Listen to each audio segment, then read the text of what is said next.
Hi, I'm Bob Mitchell, Superintendent of Schools in the Cumberland School District. And every month we're going to be doing these video vignettes to provide you with what we feel is important information about what's happening in the district. So I look forward to the opportunity to share with you all of the good work that's happening in our school district.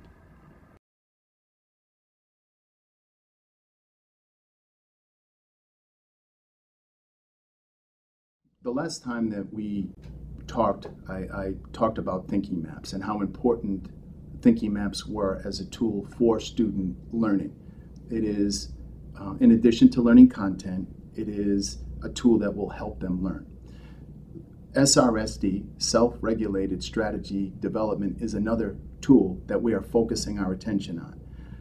Our goal is to focus on those two things because we believe that by focusing on fewer things and doing them really well is better than spreading ourselves so thin by doing so many things that we don't do everything well.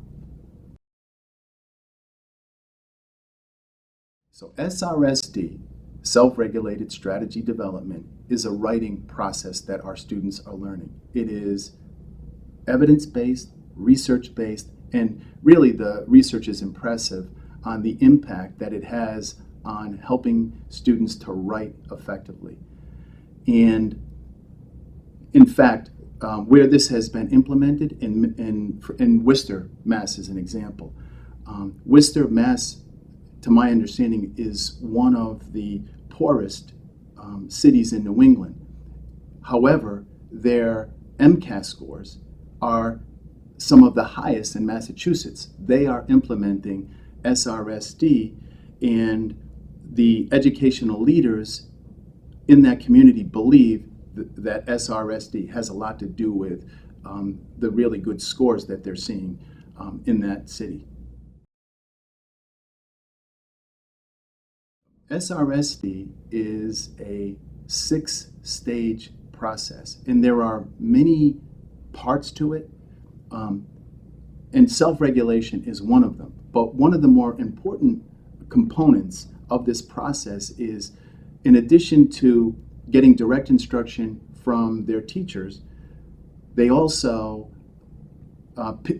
peer editing is a really significant component in this process.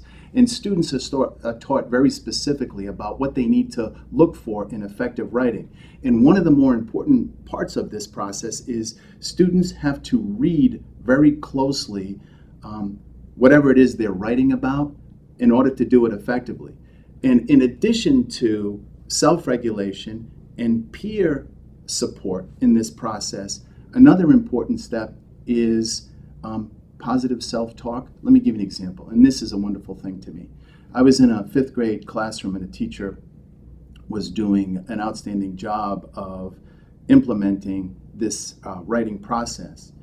And it can be challenging. I mean, writing for many of us is a challenging thing for them to do.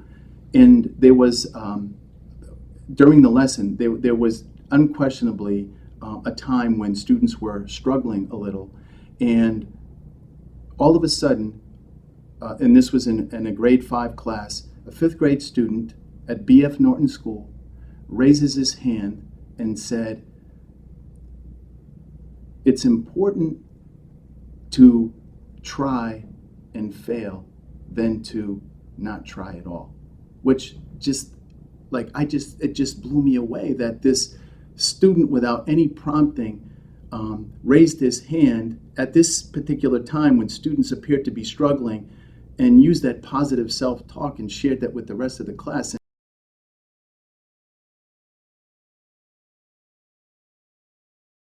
Not only are we teaching students how to write and how to do it correctly, we're actually providing them with, this positive self-talk that they can do themselves to fight their way through those moments when they're maybe struggling.